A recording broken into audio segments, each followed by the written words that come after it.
Hello everyone, this is your friend Uzumkai Universe 2.0 and we are back with a new fanfic. Which is what if Naruto awakened Kushina's divine legacy and formed new bonds with Sunade, Shizune, Part 1. And if you enjoy this fanfic then please press the like button and subscribe to my channel for more fanfic like this. And now let's start the fanfic. I beat him, Naruto thought, proud yet exhausted. Sasuke, you're coming back home. Sakura, I hope he makes you happy. As eager as his mind was to leave the Valley of the End after his big fight and triumphant victory over Sasuke, Naruto's body just did not want to comply. His legs gave up and he fell to his knees. Come on, stand up. You've got to go home. He fell forward, his hands stopping him from collapsing completely.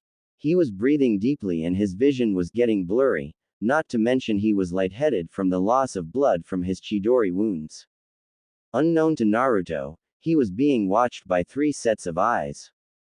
Whoa, after all that he still has the energy to avoid passing out right away. Maybe it's time to take him to the next level. Oh my Kami, he did it. He nearly died, but all by himself he managed to stop that jerk. Naruto, I know you even less than I gave you credit for. Naruto-kun, you're so amazing. Before any of the watchers made a move, someone else did. That someone was Sasuke himself, returned to his normal form but his expression was that of a sadistic maniac who hated to lose. Basically, just himself but out for blood. He rose slowly, as if his muscles wanting to go on strike but he didn't care, and got up to his own knees as well. You don't know when to give up, do you, Tem? Naruto asked, wheezing but trying to get back on his own feet as well. Shut up. I will never lose to some talentless. Sasuke tried to say, thinking up the meanest possible insult he could for his former teammate, but lacking the strength to talk much. These two can't go on any longer. Before one of them actually dies, I better stop them. One of the watchers told themselves. Before they could act, Naruto stiffened and started to glow. But he didn't glow red like before, no, this time he glowed orange. Everyone stopped moving, even Sasuke, wondering what was going on. What the heck is happening to me? Kyuubi, is this you? Naruto asked himself, not sure if he was saying it out loud or not. My son, is that you? A woman's voice called out to him. What? Who are you? He asked back. Naruto could see nothing around himself except for orange light. In front of him a dark figure began to appear, just a blotchy silhouette, but he could tell it was a person. Little by little it came into focus more, and soon it started to look like a woman. More detail came, giving her long red hair, violet eyes, and a purple dress with a green shirt underneath it. Naruto didn't recognize her at all, but he could sense she was powerful but not here to fight him. When she saw him, she looked like she didn't know whether to smile, cry, or gasp. Naruto, is that really you? Yeah, I'm Naruto. How do you know me? She answered by hugging him, much to his surprise. You look just like your father, sweetie. The blonde boy was too surprised by this to object, but he did say the first thing that came to mind. You still haven't told me who you are. I'm sorry, she said, pulling away from him. It's just that I haven't seen you in so long and for the past few years all I wanted was to see you again. Now that I can, I just wanted to hold you. She explained, her warm smile and gaze never leaving her face. But she saw Naruto still wanted his answer. But before I ramble any further, my name is Kushina Uzumaki Namikaze, your birth mother. Naruto dropped his jaw and widened his eyes. My mother? He asked in disbelief. This can't be real. This has got to be a dream. Kushina lightly hit the top of his head. Does that feel like a dream, Tte-bane? Naruto rubbed his slightly sore spot on his scalp. Why did you do that? Wouldn't a pinch have worked just as well? True, but I doubt you would have let me do that, so I had to try something harder to avoid. I'm sorry, son. Naruto looked okay but still confused. Where have you been? Why are you just showing up now? And where did everything in Sasuke Tem go? In order, I've been trapped in another kingdom for the past few years. I'm showing up now because now is the first chance in too long a time for me to see me again. I truly wanted to be here sooner. In fact, I never wanted to leave you, but someone was a bitch and stopped me all these years. She sounded like she wanted to kill someone, just as badly as Sasuke wanted to kill his brother. And we're actually speaking in your mind right now, so that's why you can't see anything else. I'd say outside here only a couple of seconds have actually passed. So technically you're not really here? Naruto asked. Kushina sadly nodded. No, this is a sort of astral project to allow me to find you. Very soon though my real self will come to you directly. I just wanted to know where to go once I'm back in Midgard. Midgard. I'll explain more later. Just stay where you are and I'll come to you as soon as possible, son. Remember, I still love you and I never stopped. You're what's been keeping me going all this time. Right now the vision started to fade away. Wait. Mom, don't go. Naruto shouted, extending his hand out. She took it gently as if to reassure him she could come for him, but she faded away completely. Back out in the real world, the glow faded and Naruto collapsed like a puppet without strings. Well, that was weird, Sasuke commented. He eyed a stray kunai left during the battle and picked it up. I guess I better kill him before he does that or that weird red thing either. All of a sudden, 3 figures came out of hiding and landed not that far from the traitorous Uchiha. He immediately recognized 2 of them, but the third was someone he never bothered to notice. Drop the kunai, Sasuke. You're coming home with us. Kakashi, both eyes visible, told his once favored student. He then briefly glanced at the 2 others without losing his focus on Sasuke. Girls, what are you 2 doing here?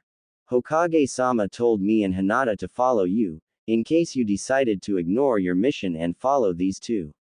Sakura answered and Hinata nodded, her angry Byakugan-enhanced glare focused on Sasuke, who had yet to lose his weapon.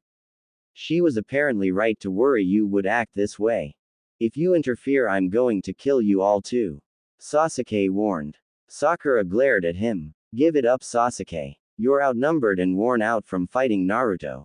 Even you must realize the odds are against you. Sasuke was mad they were calling his bluff. He figured he could easily get rid of Sakura, maybe struggle to beat the Hyuga but still beat her, but there was no way he could defeat Kakashi in this state. No matter how he looked at it, he had lost. Angry at such a circumstance, the young Sharingan user tightened his grip on his kunai. At least I can kill the Dobi and prove I'm still stronger than him. Moving it quick as he can, which wasn't as fast as he would have preferred, Sasuke tried to drive the kunai into Naruto's neck for his token victory. Before he could get close, he saw out of the corner of his eyes Kakashi create a Reikiri, no doubt to use on him. Thinking quickly and using some of the last bits of chakra he had, Sasuke waited until the moment Kakashi lunged at him and did a Kawarimi. Kakashi, Sakura, and Hinata were horrified to see Sasuke made Naruto take his place for the attack, resulting in Naruto getting another life-threatening wound. Maybe one too many for even the Kyuubi to help heal. By substituting with Naruto, Sasuke ended up putting himself on the ground and tried to get back up. However, he was stopped by a very unexpected obstacle, Sakura's fist to his head, followed by Hinata's Juken. Kakashi ignored the 2 angry girls in favor of trying to keep Naruto alive. The way he saw it, nothing short of a miracle could save Naruto right now, but he had to try. As he tried using what little medical jutsu he had copied in his life, Kakashi ntoiced 2 things at work on Naruto's injuries. The first was red chakra, obviously from the Kyuubi, trying to stop Naruto from bleeding to death and repair the cellular damage, and a strange orange chakra working on the wounds too, as if reinforcing the red chakra. I don't understand this, but if it increases Naruto's odds of living by even 1%, I won't stop it. The Cycloptic Junin thought as he continued to help in his own way. Meanwhile, Sakura and Hinata looked like they were trying to bring Sasuke closer to death instead. They stopped after he stopped resisting, allowing them to see he was unconscious. Both girls panted heavily, their adrenaline rush wearing off. Sakura smiled at Hinata. Not bad, Hinata. I just hope Naruto being in danger is the only thing that can get you this driven in a fight. Thank you, Sakura-san. The shy girl replied. If you don't mind my asking, why exactly were you attacking Sasuke-san too? I thought you were so fond of him. The Pinkett looked upset and lost eye contact with the Hyuga heiress. I'll tell you later. It's a long story and we need to get Naruto and Sasuke back. She then came up to her sensei with Hinata following. Kakashi-sensei, is Naruto okay? I'm not sure, but he's healing. Someone up there must like him. Hinata leaned down and gently kissed Naruto, much to the surprise of the others. He's still warm and returned it, so he's going to be fine. She said happily with tears in her eyes. Looks like I'm not the only one with a long story to tell, huh, Hinata? Sakura commented with a friendly tone, causing Hinata to blush. Not now, girls. We need to take these two home before Naruto gets worse. Kakashi said as he created a clone to pick up Sasuke while he picked up Naruto. The girls nodded, and soon everyone headed back to Konoha. Far away from the Valley of the End, there was a gigantic tree surrounded by many big ones, but they looked puny by comparison. There was something unusual about this tree, but it was something no one could put their finger on. It was almost unworldly, something monks would call divine and ninja would call a chakra anomaly. This tree felt like it had its own chakra system, a biological impossibility since chakra was only created by animals and people. And if that wasn't odd enough, the chakra from the tree did not feel like ordinary chakra. It was an unclassified type. For this reason, everyone agreed to leave this strange tree alone. No one was anywhere near the tree right now, which was a good thing. Because right then some of the bark began to move like some sort of sheet. Soon a hole was revealed, a black gap so dark nothing could be seen inside it. But a moment later, there were a few small lights like stars glowing, and a hand came out, followed by a head, then the rest of a body. I'm back, Kushina said as the hole behind her closed. How long has it been? Naruto was only supposed to be 6 years old. Not old enough to be a genin. What happened? Damn that woman for making me take so long to get back to this realm. And damn her for taking me from it in the first place. She sighed and shook her head. That's not important. I need to see my baby now, even if he's not a baby anymore. He needs to know who and what he is, and will be. Before not knowing kills him. Without saying another word, Kushina was immediately on the move. After running as fast as they could with 2 unconscious tag-alongs, Kakashi, Sakura, and Hinata finally made it back to Konoha. A few other search parties had already gone out to locate the other members of Shikamaru's team and brought them back, making this group the last to return. Choji and Neji were in the worst condition, with Sunade herself overseeing Choji's treatment and Shizune overseeing Neji's. Kiba and Lee both needed to stay in the hospital 1 night, maybe 2, to recuperate, and Shikamaru's finger injury was already treated enough that he was only still the hospital by choice now, since he was waiting to hear how his friends were. Because of this, the staff was stretched a bit when Kakashi came to the hospital, but he got a hold of an unprejudiced doctor who would stabilize Naruto before he got worse. Kakashi, Sakura, and Hinata refused to leave the room until they got a sign that Naruto was in the clear or not. Kakashi's clone took Sasuke to the prison hospital, since they would be the best at ensuring he didn't get out anytime soon under his own power. The clone even left orders to keep him locked up until Kakashi or Sunade said otherwise and to disregard any orders from anyone else. Naruto was bandaged, stitched, connected to tubes and machines, and unconscious, but by some unfathomable reason, he was still alive and even breathing under his own power. Well, he should be in the clear now. All that's left to do is keep him nourished and on painkillers, and wait until he wakes up. He'll probably feel like hell, but at least he'll be alive. The doctor told the others. Thank you, doctor. I hope you don't mind us waiting here for him to wake up. Kakashi replied. No problem. Now, I think I've earned a coffee break. Bye, the doctor said before leaving. The three shinobi turned to Naruto, as if they thought he would open his eyes any second now. So far that was not happening. An hour later Sunade had a free moment and decided to go check on Naruto, whom one of the nurses informed her was brought in and stabilized but showed no activity. When she got to the room, she saw Kakashi, Sakura, and Hinata sitting around keeping an eye on Naruto, each with a drink in their hands. Please tell me how Naruto is. She started. By all facts, he should be dead, but somehow is still alive. Kakashi answered. I don't understand it, but I am certainly glad it's true. Tsunade's eyes widened, and she immediately began a diagnostic scan jutsu over the blonde boy. His pulse is steady, he has some broken bones that are mending, some torn muscles that are doing the same. She paused, looking like she was now seeing something rather unpleasant. Signs of damage to internal organs.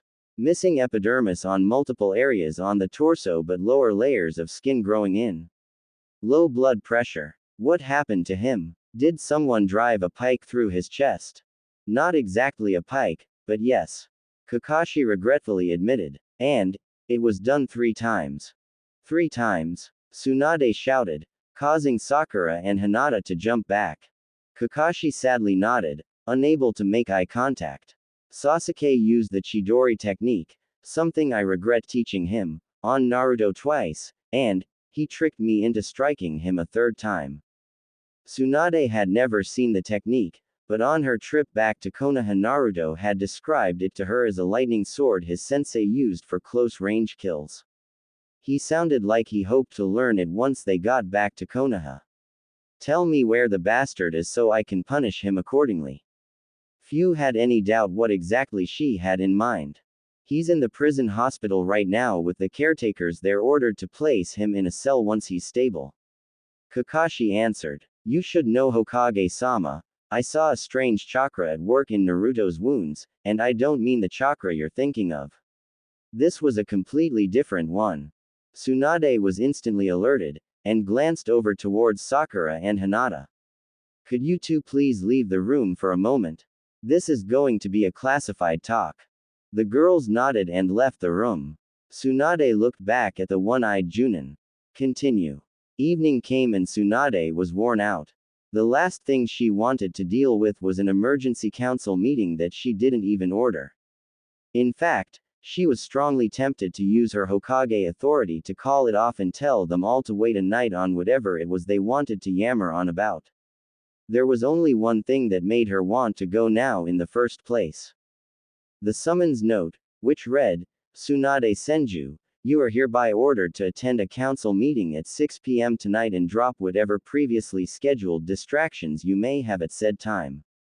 Failure to comply is not an option and will result in penalization. Tsunade was pissed and offended to read that. To think someone had the audacity to actually order her around as a subordinate and not even leave a name for themselves. Whoever sent this needed to be taken off their high horse and have said horse shot, and that alone was why Tsunade was going in the first place. She got there and saw everyone else was there too and talking in a heated debate. Hiyashi, Shikaku, Tsume, and Shuza looked like she felt irritated and wishing they were anywhere else, preferably with those who were still in treatment. Some of the other members on both sides looked irritated too, like they agreed that this could have waited another day. One of the civilians saw the slug Sanin approach. Hokage-sama, is it true that the fox has already endangered the lives of several of our shinobi? Tsunade sent out so much killing intent right then it almost felt like she was trying to summon the Manda equivalent of the slugs. Listen good everyone, I am not in a good mood right now. I do not appreciate being interrupted when I'm working to save people's lives. I do not appreciate people ordering me, the Hokage, around like they outrank me and demanding I attend meetings that I did not call. And I do not appreciate those meetings starting before I even show up. She paused to glare at each and every person there. Now, first thing first, who here thinks they can demand I show up here or get punished if I refused? No one answered, prompting Sunade to cross her arms. That oh so kindly worded request didn't write itself, people. Answer me now. Still no one answered. Fine. Since no one here has got the balls to admit it, give me one damn good reason why I shouldn't declare this meeting adjourned. Summoning up their courage, Homura spoke first after clearing his throat. Hokage-sama, not to make light of the grave insult to your authority, but there is a subject being discussed already that you should help settle. He paused until he was certain he had her attention. It has come to our attention that the mission to retrieve Sasuke Uchiha from the clutches of Orochimaru was a success, but there is question regarding if Naruto Uzumaki went too far to ensure success here. Some of the civilians looked like they wanted to shout out derogatory comments about Naruto, but held their tongues since Sunade was already ready to beat the crap out of someone who crossed her. A wise choice, since her next choice of words were quite angry. How exactly did this come to your attention? We asked our friends in the Anbu about why 4 genin, 1 chunin, and a couple of junin were sent out of the village all of a sudden. Koharu answered. Sunade frowned. Anbu reports are confidential and not meant to be open access to anyone who happens to ask. We heard that the demon brat took the last Uchiha out of Konoha to kill him and pretended to be part of the search party to avoid suspicions. Is that true, Hokage-sama? Another civilian asked, changing the subject. Sunade glared. Let me guess, you're either assuming that, or you heard that from someone you know full well hates Naruto. Doesn't anyone here actually want to hear the truth, or does everyone just want to speculate and rant anti-Naruto propaganda? No one answered, but everyone did look curious about the details of the mission. Sunade, still irritated, decided to get this over with. Now, since everyone's so damn curious, here's the real facts about what just happened. Now, during a strange breach of security, 4 Junin-level shinobi from Orochimaru's forces came to Sasuke Uchiha and convinced him to go with them to Orochimaru's side. Once I learned of this, I sent out a team of Junin ninja to intercept them, but also requested Chunin Shikamaru Nara to assemble a second team to stop Orochimaru's men and bring the Uchiha back. Today I learned they succeeded in their objective, but several of those involved are undergoing major medical care to stabilize them, so we cannot currently gain more details on what happened on the field. So the Uzumaki boy is not to blame for all this? One of the more sensible civilians asked. She was a middle-aged brunette wearing a yellow shirt. The civilian next to her, an older man with a pot belly and black hair, looked at her angrily. You're an idiot if you believe that, Shinju. Can you really believe that 4 enemy ninja got in and out of the village without being noticed, and got taken down one by mere genin, and that the last Uchiha would desert the village his ancestors helped to create? She glared back at him. It makes more sense than the Uzumaki boy betraying us now by after fighting for us during the invasion rather than against us, or that the Uchiha would leave the village simply because one person annoyed him. If you all admit he's petty enough to leave the village because he can't stand being one-upped, then why do you respect him so much? Sasuke Uchiha is not petty. He was abducted. A different civilian shouted. Then why are people accusing Naruto of being responsible if you admit that? Shikaku asked. Koharu was the one to answer. We found out that Sasuke is now the prison hospital. Clearly he was unfairly attacked and Shikamaru says Naruto was the one to go after him personally after the others in the group were occupied elsewhere. Are you unaware that Naruto himself is in the hospital too? And suffered 3 direct Chidori hits? A move known only to Kakashi Hatake, and Sasuke Uchiha. Sunade asked. Why is he not dead yet? One of the civilians asked. He should be executed for endangering the Uchiha like this. There were a few murmurs of agreement, but before it could grow into a large cry for Naruto's death, Sunade slammed her hand again. Where the hell do you get off making such a demand? By all accounts, you're punishing him for doing his job. His job was to bring Sasuke back, not to endanger him.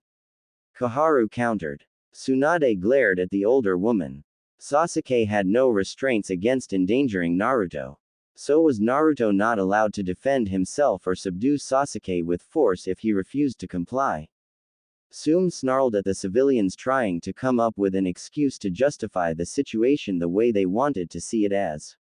Enough, you idiots. If Sasuke actually wanted to come back like you think, then why didn't he fight back against the Oto Nin? You all claim he's the best in his age group, yet nothing was done until we sent out other genin to do something about it. So you have to admit Sasuke's either not as strong than you give him credit for, or he was trying to get away with them.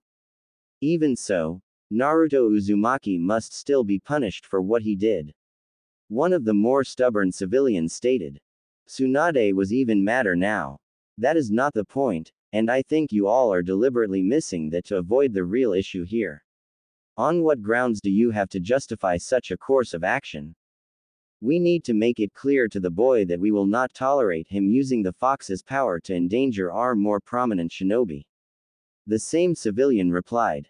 Sunade arched an eyebrow. And what gives you reason to believe Naruto used any of the fox's chakra in the first place? How else could he survive having 3 terrible wounds when one alone is enough to kill? The sand-using boy from Suna survived one, and we all know he's a Masanter, so how else do you justify the QB brat still breathing? Why isn't someone killing him right now so we can be done with the son of a bitch once and for all? A different civilian bitterly asked. Sunade punched the wall, creating a large crater. First of all, Naruto will not be punished for doing his job, which was to bring Sasuke Uchiha back by any means necessary. Punishing him for that will accomplish nothing other than creating hostility in all the ninja, who will fear what they may have to endure if they succeed or fail their own missions. Second of all, Shikamaru Nara was the one in charge of the team and gave Naruto the order to go after Sasuke solo while he and all the other members were otherwise unable to continue on their objective. That does not deserve punishment, but if you're so damn convinced it does, then Shikamaru Nara deserves punishment too, since as team leader he is responsible for what the team does. She cast Shikaku a glance to show she didn't agree with this but needed to get the point across. The Nara head understood completely. Danzo surprised everyone by being the next to speak. Hokage-sama is completely right. Naruto Uzumaki should be reminded to better control himself, and maybe some measures should be taken to help ensure that, but downright punishing him will cause more trouble than good. That shut the civilians up. Danzo had always been sympathetic to their needs and concerns, but if he refused to take their side they lost a big factor in getting the results they wanted. He in fact was one of the biggest reasons they never got any ninja to actually kill Naruto, since he needed Naruto alive in order to use him. Tsunade looked relieved. Good, now that that's settled, Sasuke Uchiha does deserve punishment as he was not under orders and acted against the village. Whether you believe he left voluntarily or not, he was close to being acquired by Orochimaru and thus having the Sharingan used against Konoha. It's likely that the snake will send more for him, so Sasuke needs to be kept out of sight to prevent anyone from taking him or him being able to leave a second time. The shinobi all saw the wisdom in that while the civilians found it hard to argue that. I will determine Sasuke's punishment after hearing from the retrieval team to get all the facts in. If anyone tries acting before I declare anything official on anyone involved, they will be imprisoned for the rest of their life without bail or parole. No exceptions. Now, unless there's anything else on the agenda, I'm going to end this. Tsunade continued. No one said anything. Good. Now go home, people. Kushina arrived at the Valley of the End. Naruto's been moved, she said, not seeing him anywhere nearby or even detecting any traces of him other than his blood on the ground. Someone was here and took him away. Probably back to Konoha. I guess I better go there. Damn, it'll take me till noon tomorrow at least to get there. Still eager to see her son as soon as possible, she headed in the direction Konoha was. After a few minutes, she had to stop. What's this? You wished to see me? A male voice asked, his face hidden from view by a mask and most of his upper body obscured by shadows. All that could be clearly seen of him were his black pants and blue open-toed shinobi boots.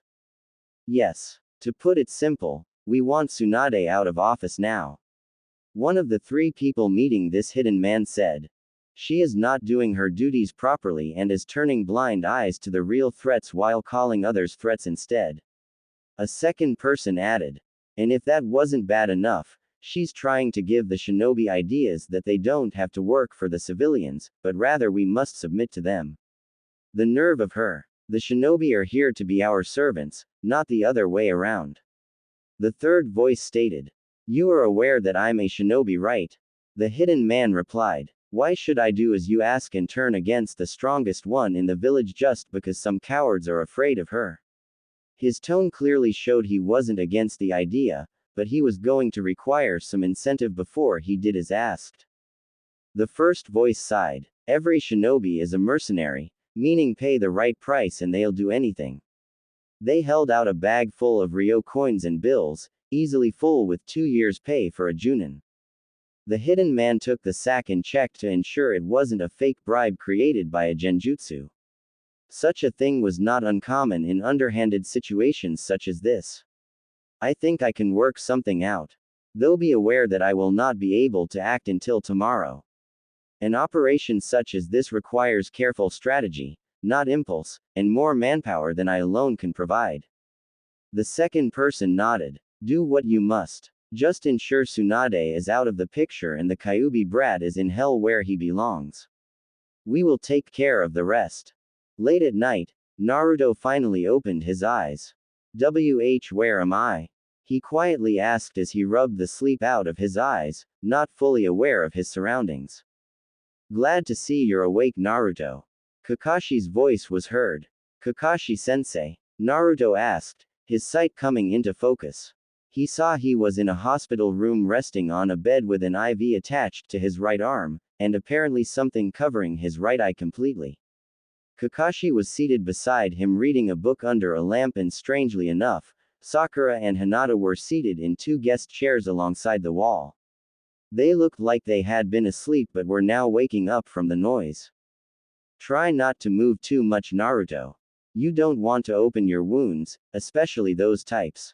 Kakashi told him, then looked remorseful. I'm terribly sorry about adding to them.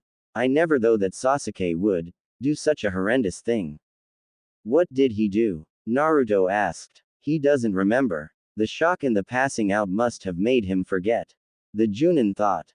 Before he could answer Naruto's question, one of the girls embraced him in a hug. Naruto-kun. Naruto winced. Ah, not so tight. Hinata loosened her hold but did not relinquish it. Her body lightly trembled and sobs could be heard. I was so worried you weren't going to make it. Naruto began to soothingly rub her back. It's okay, Hinata-chan, I'm alright. The Hyuga heiress surprised Kakashi and a now awake Sakura by leaning up and kissing him again, and Naruto did not react like this was out of the ordinary for them. Sakura smiled but felt her heart clench. I guess I waited a bit too long. Naruto, I hope you're happy with Hinata. Naruto seemed to now notice Sakura was in the room too and looked a bit nervous. Oh, hi Sakura, I thought you would be home or with Sasuke now. The pinkett shook her head. No, I wanted to make sure you were going to wake up before I left, and even if I wanted to I couldn't see Sasuke right now anyway. Naruto was confused. Sakura just referred to Sasuke without the kun suffix and said she wasn't able to see him or even interested in it. Why? What happened? Naruto, what's the last thing you remember? Kakashi asked. Naruto thought it over. I fought Sasuke and beat him, though he didn't know when to quit. But before everything goes dark, I could have sworn I saw a woman claiming to be my mother. Your mother? His 3 visitors repeated. Yeah, the weird thing was she said her name was Kushina Uzumaki Namikaze. Namikaze? Like the Yondaime. Naruto said. It had to be some sort of trick. Like I ever could be related to a guy like the Yondaime. Kakashi immediately stiffened for a moment, something only Sakura noticed. Kakashi-sensei, is something wrong? Realizing his mistake, but knowing he can't ignore the question, the former Anbu captain quickly thought over how best to answer. I was just surprised, because the Yondaime did have a girlfriend named Kushina Uzumaki. Really? Naruto asked, caught off guard by this. Could this mean that wasn't a trick? Was she really my mother? Naruto, where did you hear that name? Kakashi asked. Just how informed is he? I thought he still didn't know who either of his parents were. Kakashi was well aware of who sired and birthed Naruto. Being the last student of Minato Namikaze did have its advantages. He knew his sensei was secretly married, he was one of the witnesses to it. He also was one of Naruto's protectors, ensuring those that wanted to do harm to the boy growing up would not succeed. His only obstacle was that he was not allowed to raise Naruto without news of Naruto's parentage being required to be public to settle the nosy public, and Sarutobi would not allow that. As long as Naruto was anonymous, he was relatively safe.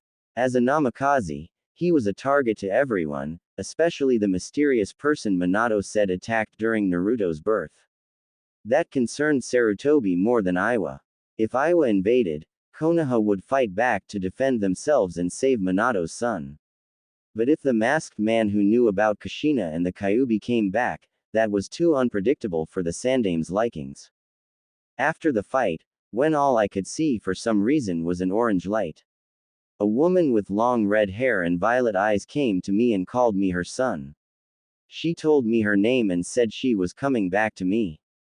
Naruto answered. She also sounded a little upset, saying something like someone she didn't like kept her away all this time and she thought she'd be here sooner. Wait, is it possible Kushina didn't die that night? Kakashi asked himself. But then, where did she go? And why is it only now she can come back? Naruto, if this woman does show up, promise me you won't go anywhere with her until I get a chance to speak with her. Do you know her? Naruto asked. I did know a woman by that name, but she's been dead for a long time. If this somehow is her, I want to know. Was she really Naruto's mother sensei? Sakura asked. Even Hinata looked curious to know.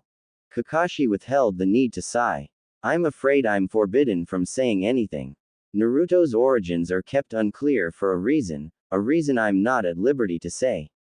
But if this woman does show up, I suppose that reason will become moot. Naruto and his visitors soon went back to sleep and stayed with him that night. Hinata had to reluctantly let go of him and sleep in a chair. In the morning, Kakashi had to go check on Sasuke to make sure he wasn't anywhere he wasn't supposed to be. Sakura and Hinata didn't have anywhere to be, so they stayed with Naruto and played a few available games. For a brief time they did leave so Hinata could check on Kiba and Sakura could check on Lee, but both came back. The entire time they were there, Hinata was not ashamed to be close to Naruto and he did nothing to keep her away.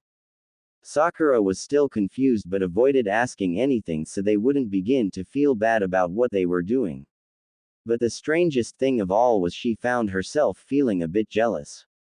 Not an angry territorial jealous like she felt when Ino got around Sasuke, but more of a yearning desire to be treated special by Naruto too. She didn't understand it, but she did know that for some reason Naruto actually felt a bit more appealing to her. Night came and this time the two girls had to go home. Fortunately Sunade declared that was the day he could go home too. She didn't understand how, but Naruto was almost completely healed of his injuries. The only abnormality was a strange condensation of orange chakra at the base of Naruto's spine that Hinata pointed out. Sunade couldn't make any sense of it and wanted one more look tomorrow morning, but as long as it wasn't doing anything she saw no reason it would keep him in the hospital. Naruto laid awake in his bed, wondering about the possibility of seeing his real mother again. There were so many questions he had for her. Where did she go? Why did she go? Why couldn't she take him with her? Was she really the wife of the Yondaime, making him his son too? Did she love him? And, what was her favorite flavor of ramen? Naruto was currently looking out the window as the sun was setting, as if hoping his mother would come in through the window like Jiraiya was known to. Oddly enough, the pervy sage hadn't shown up yet. Probably just busy looking at girls, trying to see their nice wet. Whoa, where did that come from? A knock at his door was a welcome distraction. Come in, he said. The door opened and two girls walked in. One was older than him and the other younger, and the younger immediately came up to him. Boss. Hey Moegi, nice to see you. I heard from Konohamaru and Udon you were busy when they came by earlier. Naruto told his follower. I'm glad to see you're doing better, Naruto. His other visitor stated. He saw this was Moegi's mother, whom he's seen off and on throughout town. Hi Shinju-san. Thanks for coming by. Though would the other honorable civilians get mad at you for seeing me? Oh screw them. It's not like I need their permission for anything. Besides, my daughter's allowed to see her rescuer. Shinju told him teasingly. She knew her daughter admired Naruto, but ever since before the Chunin exams when a disguised Iruka kidnapped her and Naruto saved her, Moegi seemed to admire him almost to a Hinata degree. Shinju thought it was cute given her age, and saw no harm in the young girl liking Naruto. It probably wouldn't last, and she could do worse. Oh, before I forget, the real reason I came by was because I was given this by one of the other council members. Shinju added before pulling out an envelope. I mentioned I was going to see you tonight, and one of them asked me to give this to you. I thought it was weird since given their attitude most of them don't want to give you anything less than death, but I took it and brought it here. Naruto took it. Naruto, before you open it, could you maybe make a clone and have it open the letter away from here? Just in case it contains a bomb or anthrax or something like that. Naruto nodded and created a clone. When he did, he noticed his chakra acted a bit weird this time, but he brushed it off. The clone went outside to an empty training ground and opened the envelope. There were no explosives or dangerous substances inside, but after reading the contents, the clone was so shocked and offended that it lost its balance when running back and it tripped and landed hard enough to be dispelled. Naruto immediately got the clone's memories and gasped. Those bastards. What is it? Both Moegi and Shinju asked. Naruto threw off his blanket and rushed to get dressed in a spare jumpsuit Kakashi had brought him. I need to get out of here and to Ba-chan before they get started. In his rush, he completely ignored the fact he didn't know why he had his clone's memories. Sunade was sound asleep in her house, with Shizune in the next room. Fortunately, years of experience as a Sanin and a lack of heavy drinking allowed Sunade to still be alert when sleeping. She opened her eyes the moment the window downstairs was opened. Someone's trying to get in, and my gut tells me it's not Jiraiya hoping to see me in my nightgown. She told herself, silently getting on her feet and putting her gambler's jacket over her white nightie.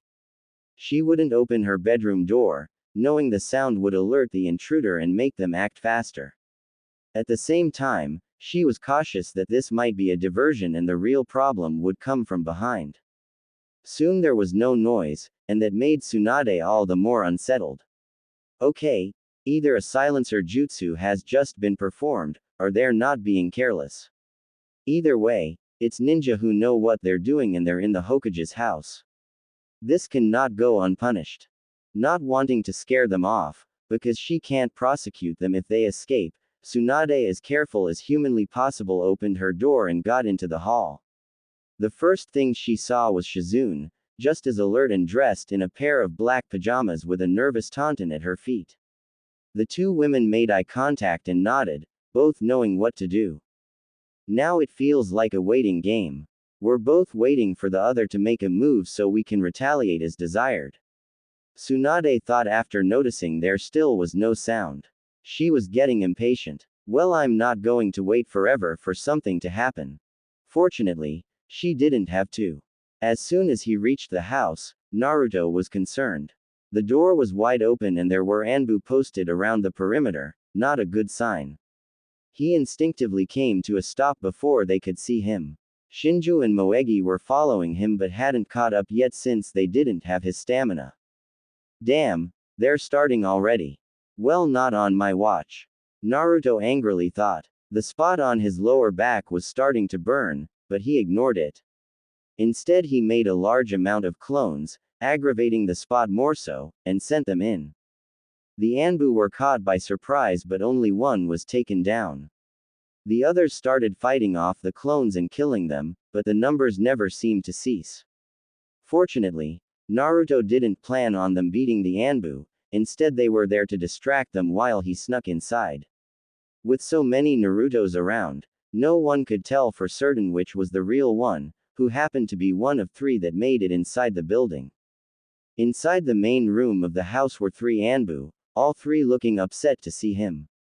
Ba-chan, someone's trying to, one of the clones shouted out, only to be killed by a thrown kunai. You shouldn't be interfering, boy. The center Anbu, the only one wearing a white outfit instead of a black one and having the Anbu insignia on his vest too, said to Naruto with disdain. He wore a mask that looked like some kind of rodent with stripes. The one on his left bore some kind of bird pattern, and the one on his right looked like some kind of lizard. Like hell I won't. I saw the message from the council. You're here to hurt the Hokage. The other Naruto clone said. This time the Anbu didn't attack, uncertain if this would be worth it. This is none of your business. The Hokage has proven she is unfit for the job and the council has voted to remove her from office. Village law says the council can remove the Hokage from office if they have reason to believe they're abusing their power. The white Anbu told the blonde. Both Narutos looked madder. Like hell. I know that law, Gigi told me about it. The council has to vote unanimously for such a thing with both sides. And I doubt the clan heads were even asked, otherwise more than just the Anbu would be here. And I know for a fact one civilian member did not vote for this. You're breaking the law and you know it. Oh, shut up, you beast. The bird Anbu said before throwing a kunai at both.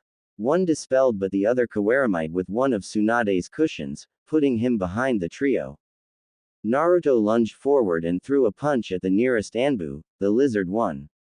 He blocked it, but Naruto added a kick to his stomach for added measure. It stunned him, but the other 2 members rushed in with weapons ready to gut Naruto like a fish. Before they could, Tsunade came forward and punched them both. Get the hell out of my house. And consider yourself fired, Tsunade shouted to the Anbu.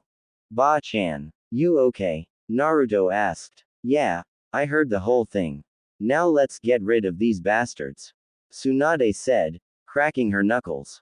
The white Anbu tried to get up, but Tsunade grabbed his vest and lifted him up as Shizune came into the room. You're the head of the Anbu. Correction, former head. Tell me who put you up to this and I might go easy on you. The Anbu head just laughed this off. Go to hell, demon lover. You're still under arrest for leaving the village all those years and refusing to listen to the voices of the council. That shows your loyalty to Konoha is questionable and you're ignoring the needs and concerns of the civilians. You are going to be removed from office even if you stop me here, and you will be kept away to breed more senju. More sensible, obedient senju, that is. He finished with another laugh. Tsunade punched him right in the jaw. If his jaw or neck wasn't broken now, nothing would break it.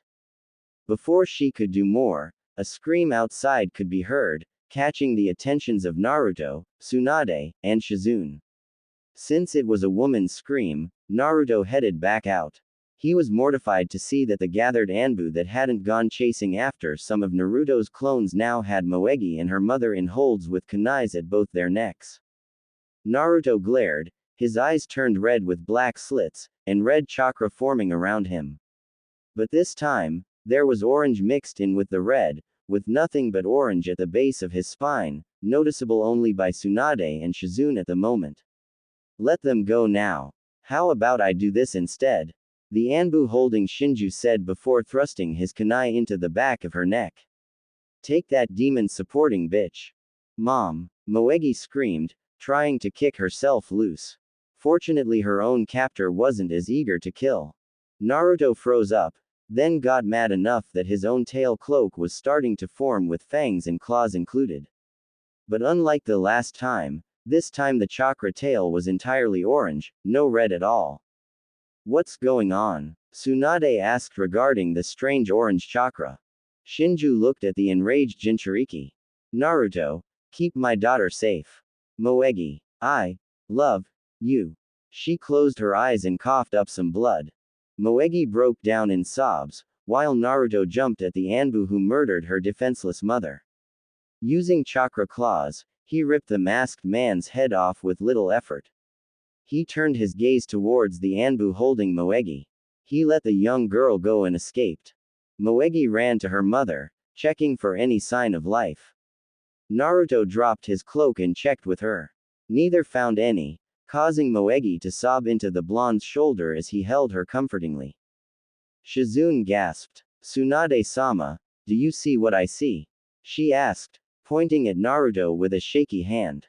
Tsunade nodded. Naruto now had a tail.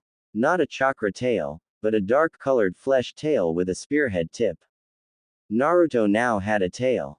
Not a chakra tail, but a dark-colored flesh tail with a spearhead tip. And he didn't even seem to notice it. Shizune whispered to Tsunade. Milady, I know Shizune, but right now we've got a bigger problem. For instance, where are all the other Anbu? This clearly was not the entire force, so if this was only a fraction, then why didn't anyone intervene? For that matter, why is no one appearing right now to see what happened? Shizune gasped, thinking it over. You're right. What's going on? Tsunade stepped forward. Naruto, she called out, gaining the boy's attention. Help me take her body to the hospital. And create as many clones as you can and find every Anbu and clan head you can. Tell them I sent you and see how they react. Gather all the non-traitorous ones and bring them to the hospital. We need to see who all is still on my side here. Naruto nodded and let go of Moegi before creating hundreds of clones that ran out in every possible direction. He turned to help Tsunade carefully lift Shinju's body, making Moegi gasp. Boss, when did you get a tail? A tail? Naruto repeated, completely clueless to her question. I don't have a tail. Then what's that behind you? Moegi asked. Naruto felt his backside and quickly found a new appendage. What the hell? Where did that come from? I'll have to check that out too, but for now let's focus on her. Tsunade said, picking up Shinju. I don't think I can save her, but if there's a chance I better try.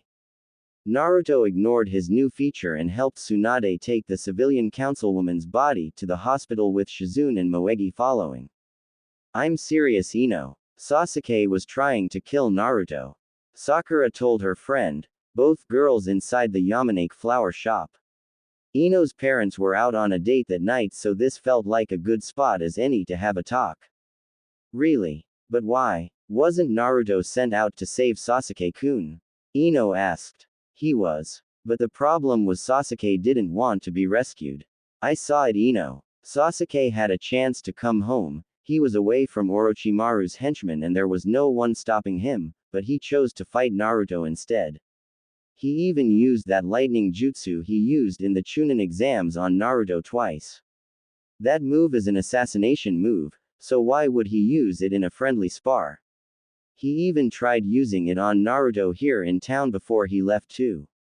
Sasuke honestly wanted Naruto dead. Ino was appalled. But why would he do that? I mean, Naruto may not be the easiest person to be around, but I wouldn't say he deserves to die. I think Sasuke's jealous of Naruto, Sakura suggested. Ino arched an eyebrow. Sasuke-kun, jealous of Naruto? Why? Why else would he feel so compelled to beat Naruto? It's not like he would get rewarded for it. The way I see it, Sasuke wants to beat Naruto just to reassure himself he can, and that could only mean he's jealous or threatened by Naruto. The Pinkett said. But why would he be like that? Ino asked. Ino, Naruto's a better person than we give him credit for. I mean, there is a reason Hinata likes him so much. Oh, you're not going to believe this, but apparently Naruto and Hinata are an item now. What? Ino came close to screaming. How? When? Why? I don't know. I never got a chance to ask either of them. I didn't want to make them feel scrutinized while they were having such a good time together. But I think it was soon, since Naruto has been rather aloof to me lately. Even when I was on that date with him to talk to him, he acted like he wasn't all there. Wait a minute. You actually went on a date with Naruto? Ino asked. Sakura looked down, saddened. Kind of. It was more like a meal between friends so we could talk, but I called it a date to get Naruto to agree to it. If he wasn't already with Hinata by then, I certainly didn't give him any reason not to, and if he was, he probably didn't know how to turn me down. Ino could sense the remorse in her friend's voice. What happened? Sakura was a bit hesitant to answer. I was confused about Sasuke and hoped that by talking to Naruto about it he could help me know what I wanted. He tried to reassure me that Sasuke wouldn't do anything wrong, but I don't think either one of us really believed that. After that he cut it short. He probably saw that I had other things on my mind than spending time with him and felt hurt. I don't know, but I feel like maybe I hurt him. So, Naruto will get over it and be back to his normal self in no time. Don't beat yourself over it, forehead. The blonde mindwalker callously commented. The pinkett lightly frowned at her friend. That was uncalled for, pig. Ino frowned back. Well, why do you care so much? You never cared how Naruto felt before, so why now? I've seen you hit him like it's a reflex. And now his feelings are hurt and suddenly you feel bad. Before we get to my attitude, let's cover yours. Sakura jerked back a bit but didn't argue. Instead she looked remorseful again. You're right, I'm a horrible friend. But at least I've learned to admit it and am willing to change it. Would you do the same, Ino? Ino shrugged. Why should I? Naruto's never been my friend. I don't hate the guy, but I've never even said more than one sentence to him at a time. Why should that change now? Because someday you may have to work with Naruto and depend on him for something like I have. Do you really want there to be a wedge between you when it happens? Sakura asked back. Ino was confused by this sudden new attitude Sakura had. Sakura, since when do you care what Naruto thinks? I mean, Sasuke-kun's the only boy you would even give the time of day to, and even last week he was the only boy you mentioned by name without someone else bringing them up first. So why now the change of heart? You really want to know why, Ino? Sakura quietly asked, as if afraid to be heard. Her friend nodded. Okay, the truth is. Die demon scum. A voice screamed outside. Both girls bolted out of their chairs and looked towards outside the store where the shout came from. From the window they saw a bunch of Narutos fighting an Anbu in the street. One of them knocked on the door. Ino, you there? I need to see your father. Now. Sakura reacted first and opened the door. Naruto, what's going on? Some crazy shit's going on and the Anbu are turning against the Hokage. I'm trying to find all the ones who aren't and all the clan heads too. Where's Yamanaka-san? He's out with my mom. Ino answered, still processing all this. Where? The sooner I find him, the better. Naruto asked. I think they're either at the theater or at the Akamichi restaurant. Ino told him. Thanks. Naruto said before turning around and heading back out. Avoid the Anbu who now gave chase. Ino was wide-eyed. The Anbu are rebelling. Why? I don't know, but that's not all. I don't know how to explain it, but I could swear Naruto had a tail. Sakura stated.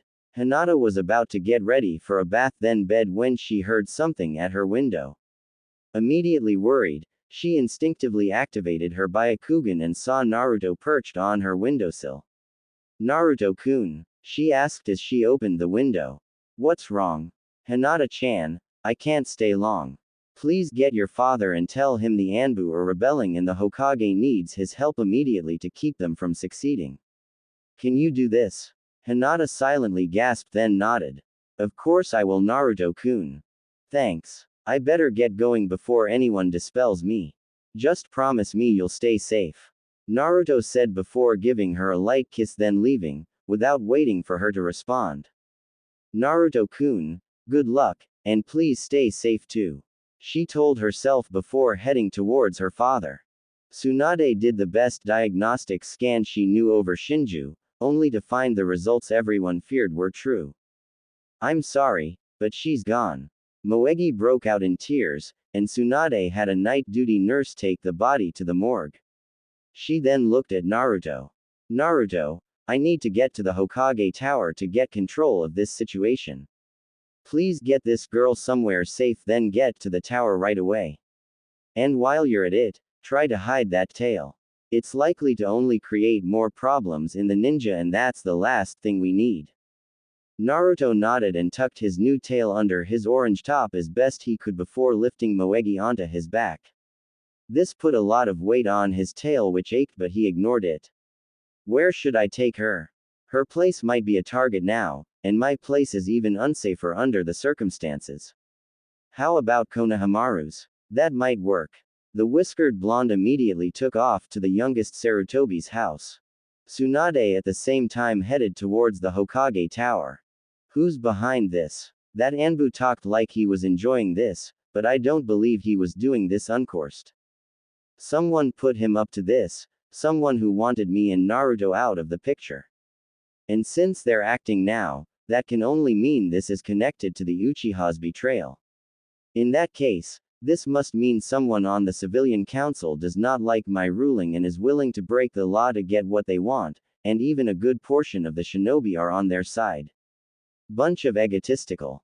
Along the way, one of Naruto's clones came up to her.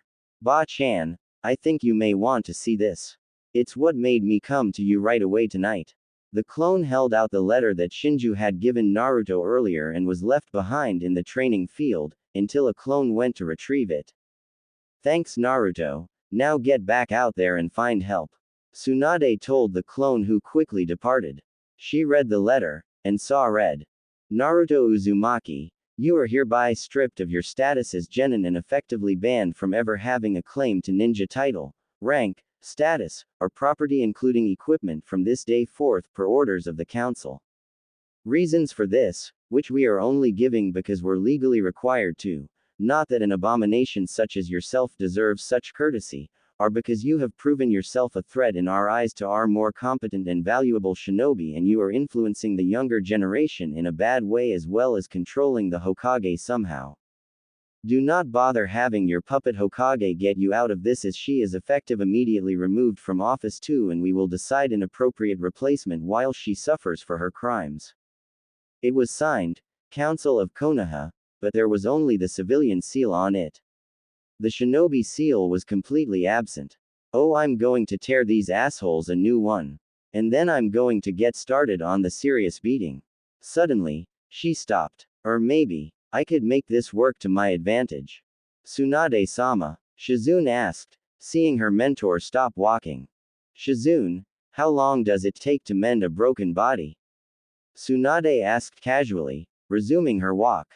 Shizune and Taunton were immediately confused. It depends on the extent of the damage and the effectiveness of the treatment given.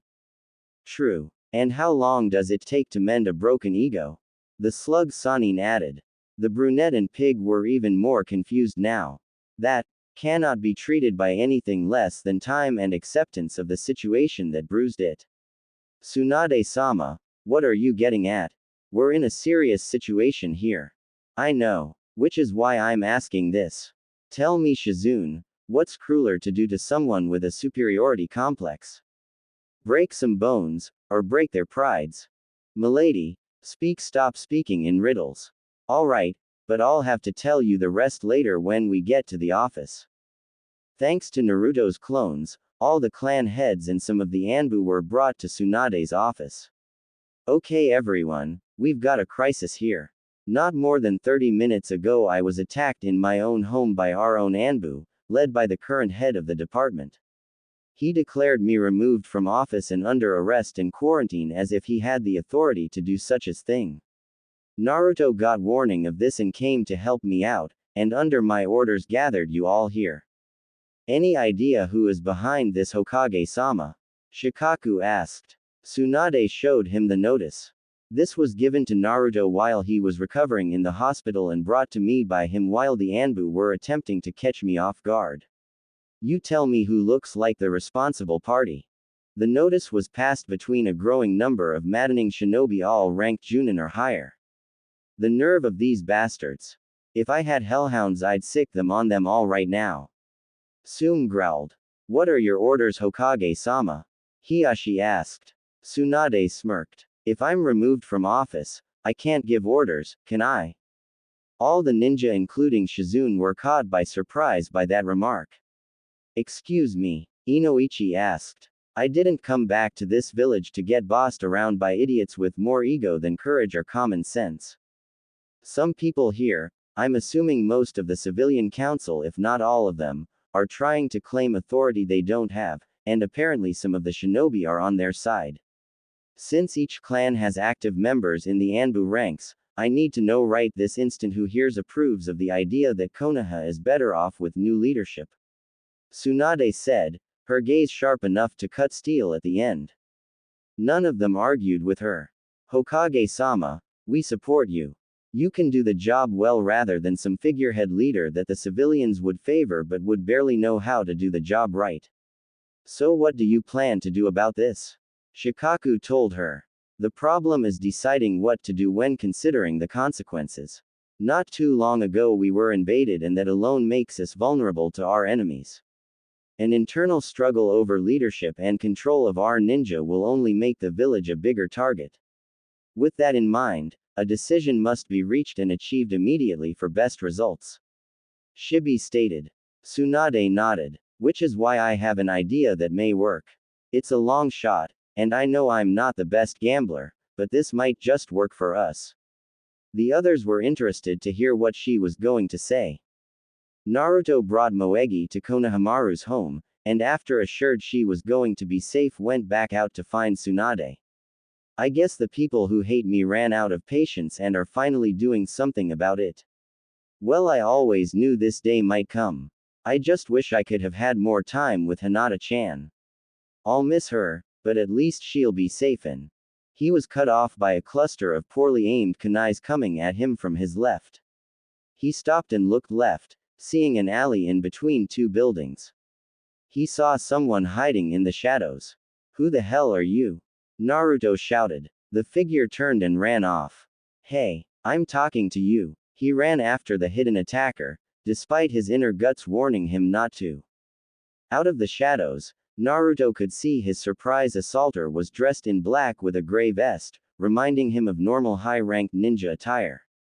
Thinking quickly, Naruto formed a clone and got a Rasengan started on the run. Once it was done, they both jumped at the clone, grabbed Naruto and spun him around to give him momentum before throwing him towards the running nin. The Rasengan made impact in the ninja's back, causing a decent amount of damage and making him fall forward. Naruto grabbed the back of his collar and turned him around. Tell me who you're working for.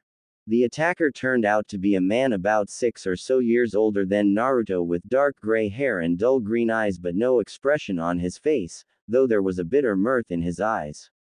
You'll never know, for you've fallen for my trap. All of a sudden 6 more ninja dressed identically and looking as stoic as the first one appeared surrounding Naruto.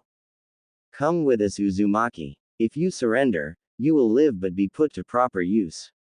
Refuse and you will go to hell with the other demons.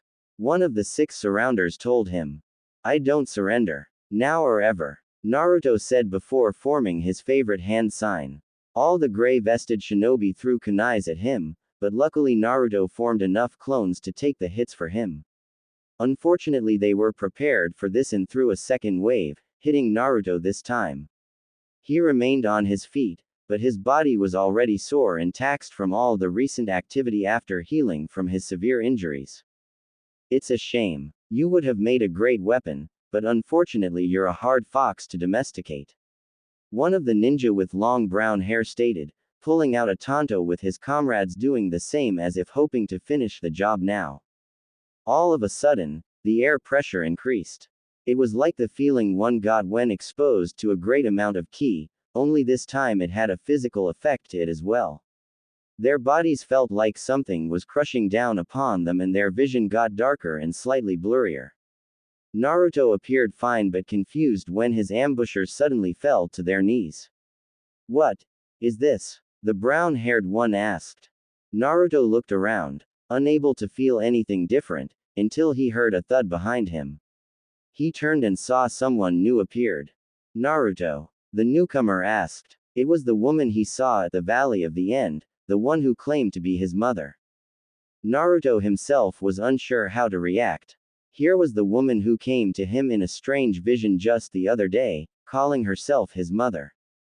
Part of Naruto wanted to believe this really was his mother returned from wherever she had been, but another part of him was certain this was some kind of trick. That part was the part that was winning in his mental struggle, mostly for one reason. If you're my mom, where have you been all this time? Naruto suddenly asked, sounding a bit harsh, but it was understandable. Name one orphan who wouldn't ask that when someone claiming to be their mother suddenly showed up after over a decade of being apart. Kushina looked sad, not hurt sad but more apologetic sad. I promise you Naruto, I will tell you everything, but right here right now is not the best time. Then I'm going to get someone to confirm your identity. Naruto said. Kushina nodded. That's fair. Her eyes widened when she saw his new tail. You've got your tail. She then smiled. That's terrific. Naruto was surprised. Why is that? And why did you say your tail and not a tail? Kushina turned around. Suddenly a tail of her own appeared from the end of her spine just like Naruto. The only difference was hers was a little longer and the end was shaped more like a heart than a spearhead. These are normal for our kind. But more on that later. She turned around and the tail disappeared. Our kind? Naruto asked, still surprised. What are you? What am I? More on that later Naruto. Now, is something going on here or not? Now Naruto remembered what he had been doing. Oh right. Ba-chan's got a crisis. I should probably get back to her now. Is it alright if I come with you? Kushina asked. Right now I'd prefer it. Naruto answered, before both headed towards the Hokage Tower.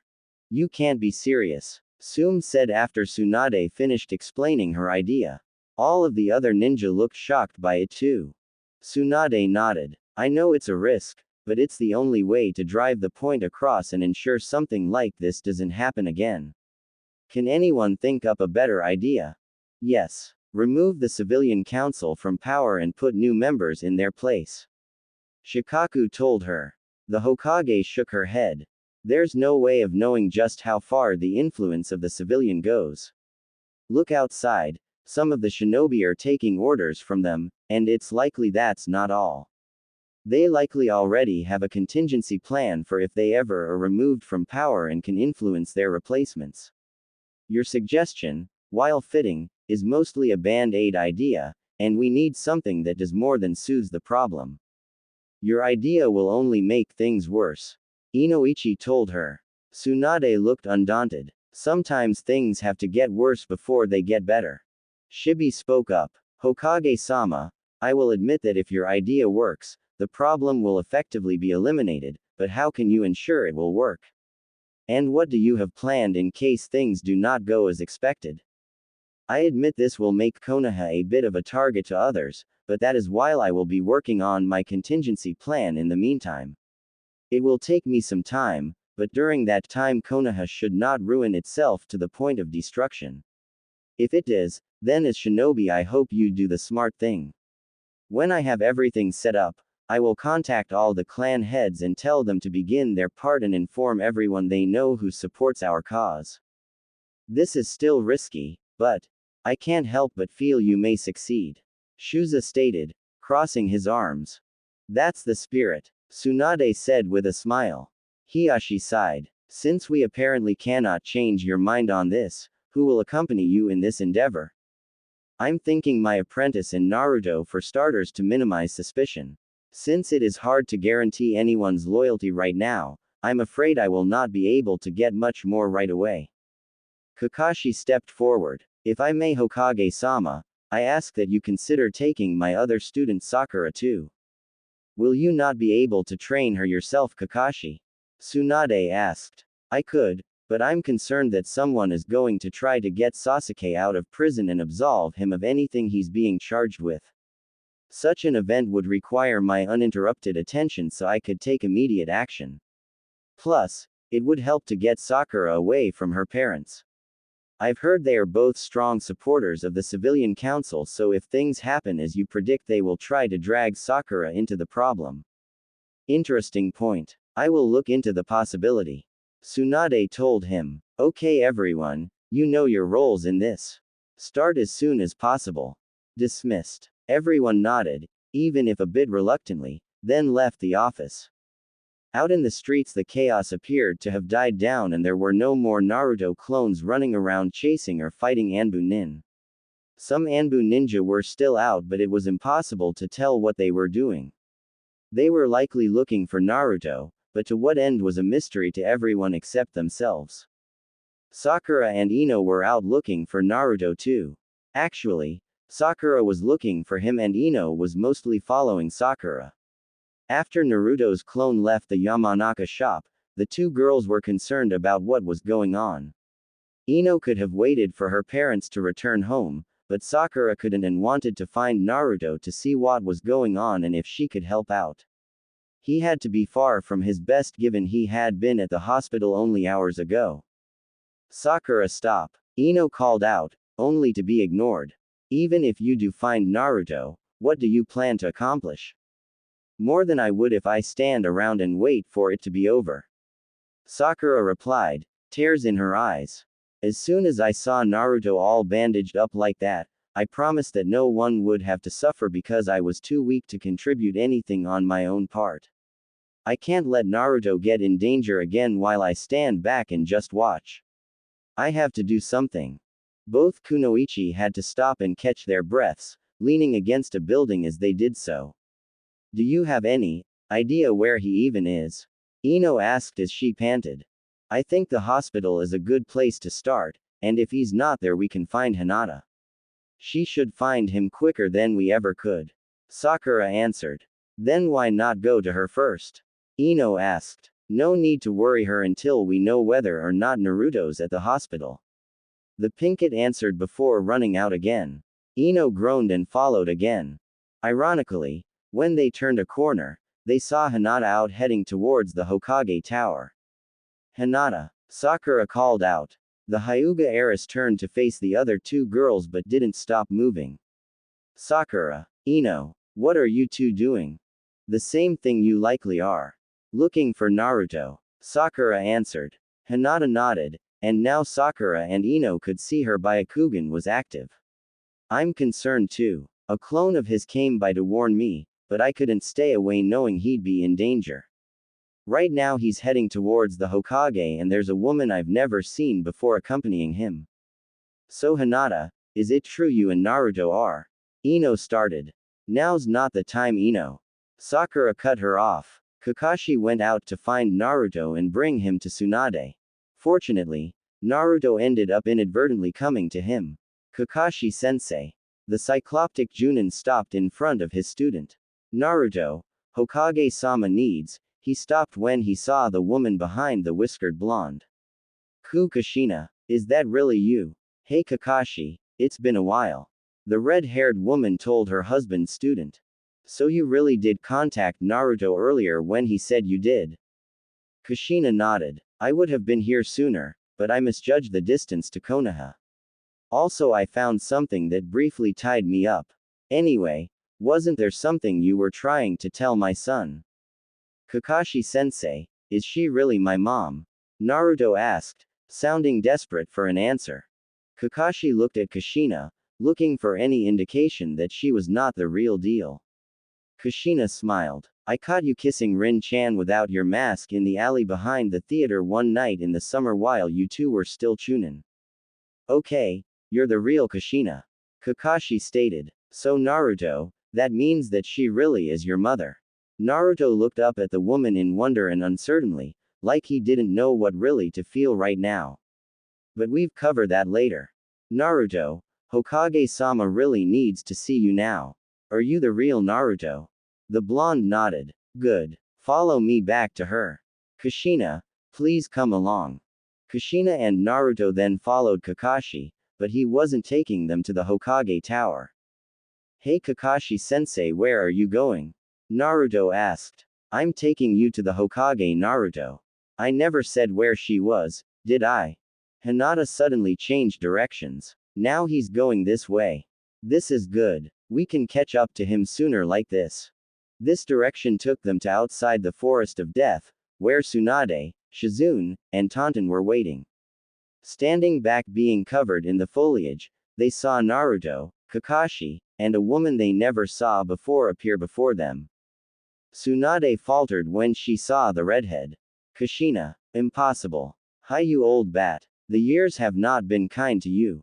Kushina greeted with a grin and teasing tone but a friendly wave. Sunade got mad and reflexively threw a punch. Completely calm, Kushina kept her waving hand up and blocked the hit, looking and acting like she was catching a ball being tossed to her. Naruto and Shizune dropped their jaws at this sight. Sunade pulled her fist back. Only one person has ever been able to block me like that. You are Kushina. Where have you been, you teasing tomboy? I've been fighting a war just to gain the right to come back here, among other reasons. But more on that later. What's going on here tonight? A war? Sunade repeated, then frowned. You're lying. Such news could not possibly be kept secret. Tell me the truth, Kushina. I'm not lying. I was in a war. Just not here in the elemental nations. I was in another kingdom fighting to get the tyrant out of power. I'm only able to be here now because the fighting is over and I want to see my son. Kushina defended. Well, fighting just started up here and we better get Naruto out of the danger zone. The slug Sanin told her. What? But I can help out. Naruto stated. Naruto, the best way you can help out is to not get involved. Shizune told the young boy. Taunton oinked in agreement. You will have to explain yourself, Kushina, but for now, Kakashi, go find Sakura and bring her here if you want her to be a part of this. Sunade said. Before Kakashi could move, Sakura emerged from her hiding spot. I'm here. What do you need me for? She called out. Sakura, what are you doing here? And how did you find us? Kakashi asked. I was concerned about what Naruto was getting involved in. Sakura answered. Hinata stepped out too. Me too. And I led her to Naruto-kun. She looked like she was expecting to be punished for this. Anyone else with you? Kakashi asked, eyeing the bushes. Ino came out. Just me. I tagged along. You and Hinata should go home right now. Kakashi ordered. Why? Ino asked. Because you wouldn't have any role here. The cycloptic Junin told the blonde mindwalker. You girls better say goodbye to Naruto now because this will be the last time you'll see him for a long time. Sunade told the two heiresses, trying to be considerate. Hinata looked shocked. No, she shouted as she lunged at Naruto, engulfing him in a hug. I just got him. You can't take him away so soon like this. Hinata-chan. Naruto started, but stopped when she tearfully gazed at him. Take me with you, Naruto-kun. Please. She asked in a way that would break most people's resolve and with eyes that would even make the puppy-eye jutsu cave in. Naruto looked at Sunade, who sighed. Hinata, I haven't even told Naruto about this mission. Sakura can go because of certain circumstances, but those don't apply to you. She looked at Ino. Ino Yamanaka, please return home. Ino left, albeit reluctantly, but Hinata refused to budge. Kushina smiled and stepped up to the brunette. Hi there, little lady. Are you my future daughter-in-law? Hinata blushed so much you'd swear every drop of blood in her body was in her face. Kushina laughed lightly as the Hyuga fainted in Naruto's arms. She must really like you to react like that, son. Most girls would deny it. Sakura turned to Tsunade. Hokage-sama, what's going on? Listen everyone, because I don't want to repeat myself and we need to get out of here as soon as possible. Tsunade said, gaining everyone's attention. Hinata subconsciously snuggled closer into Naruto's chest, looking quite comfortable. Naruto, you're in danger here in Konoha, and this time the ones behind it are not stopping until they get what they want. I'm going to get you out of Konoha until they lose some steam. This may take a while though, so you better go pack for a long trip. Naruto shrugged. No need. My house was burned down apparently while I was heading to yours. My clones found out while they were running around. Tsunade arched an eyebrow. That could explain why the Anbu didn't immediately come to my aid, but that can't be the entire reason. So all you have left is on your person? Naruto shook his head. I've been prepared for a long time for the day I ever had to leave Konoha like this. I've got supplies hidden around in case my home was ever destroyed like this. I'll be fine. Tsunade smiled. Nice thinking, Gaki. Sakura was surprised. For years you thought you might be forced out of Konoha, Naruto. Sakura, even you must know I'm not exactly the most liked person in town. I hoped they would learn to get over it and accept me, but I was prepared for the possibility they wouldn't and I would have to run or die. Hope for the best but prepare for the worst, like Iruka-sensei said in class. The whiskered blonde told his teammate. Kushina looked confused. What do you mean, son? More on that later, Kushina. For now, let's get going. Kakashi, you know what to do. Sakura, you wish to come and learn under us? Sunade said. The Pinkett was surprised. Me? But why? Am I in danger too? Kakashi nodded. In a way you are Sakura. You are his teammates, so the ones after him may target you as a means to get to him.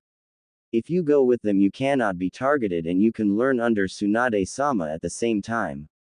Sakura turned to the blonde Hokage. But who will watch over Konoha while you're gone?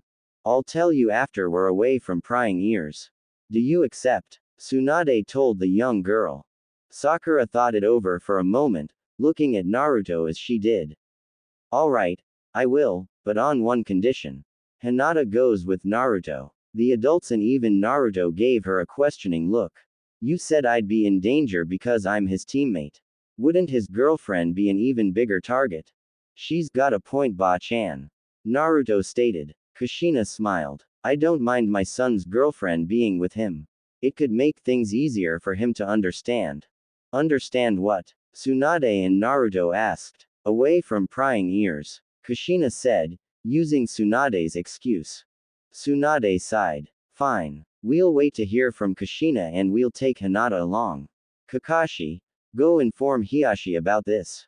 When I find a stable location, I'll send word to you so you will be able to correspond. Any questions? What do we do if we need you immediately? Kakashi asked. An immediate return would be impossible for me, so delay the issue as much as possible and improvise if you have to. The slug Sanin told the Junin. Kakashi nodded and left. So where are we going? Naruto asked. Go get your provisions, then we'll talk. Suan told him. I know a good place you can hide. Kushina offered. My idea first. You still have to explain yourself before we go anywhere you recommend, Kushina. Tsunade claimed forcefully. Fair enough. Should I go home and get some stuff? Sakura asked. Tsunade shook her head. Probably not a good idea, unless there's something there you have to have or can't do without. She then faced Naruto. Naruto, how much did you stash away? Enough to feed and help myself for 6 months.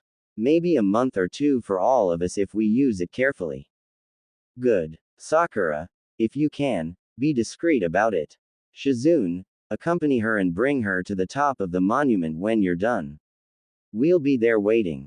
Yes, milady, Shizune told her mentor. With that, Tsunade, Kushina, Naruto, and a still unconscious Hinata heading to Naruto's secret stash while Shizune, Sakura, and Taunton headed to the Pinkett's home.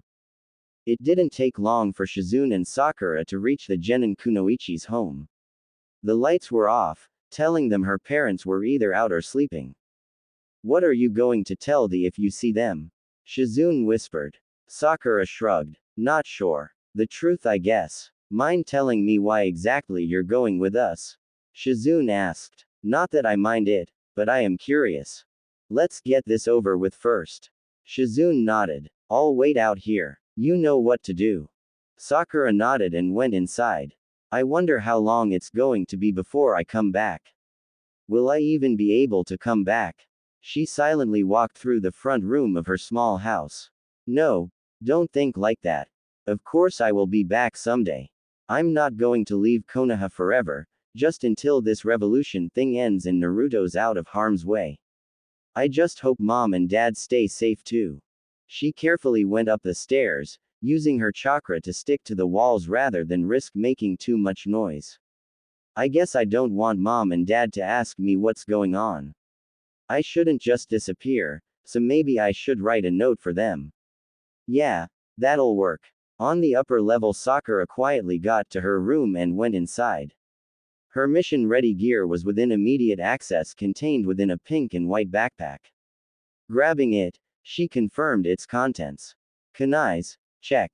Shuriken, check. Rations, Check. First aid? Check. Spare money? Check. Change of clothes? Check. Better bring along another set just to be sure. Bathroom products? Check. Reading material? Check. I guess all I need to do is grab some extra clothes and food and I'm good. Her door opened up, making her freeze, but she turned to see her father standing there in his dark blue pajamas. Akihiro Haruno was a tall lean man with pale hair, enough that you'd swear it was white, and the same green eyes Sakura had.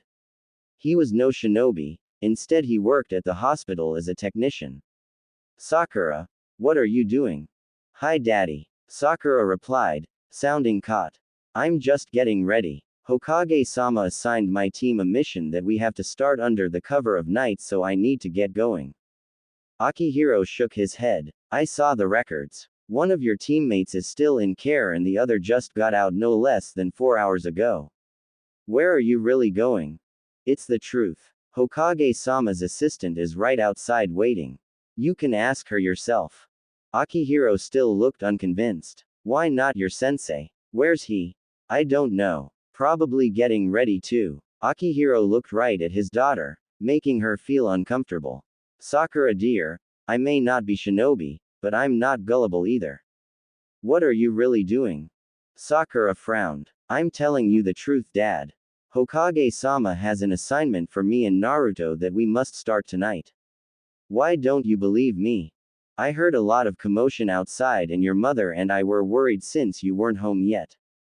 We've been waiting with the lights out to avoid drawing attention here all this time for you to get back, and now that you have you're heading out again to do an errand for the Hokage. Surely she has more sense than to send 2 genin out while there's a conflict going on here in Konoha. From behind him, Sakura's mother Mariko Haruno appeared, wearing a white bathrobe. She looked like an adult version of Sakura but with dull blue eyes and her pink hair worn in a braid. Sakura, where have you been? Mom, Dad, I'm only saying this once. I have to go away for a while. I don't know when I'll get back, but I will when I'm able to. Sakura told them, trying to avoid telling them the real nature of what she was doing. This sounds too fishy to me. I want to hear from the Hokage about this first. Akihiro stated. She's busy right now, but you can talk to her assistant right now. Not good enough. I want to hear from the Hokage directly. Akihiro announced firmly, crossing his arms. Sakura held in a sigh. That's not up to you. Look Mom, Dad, I'm sorry but I'm in a hurry. I love you, but I have to go.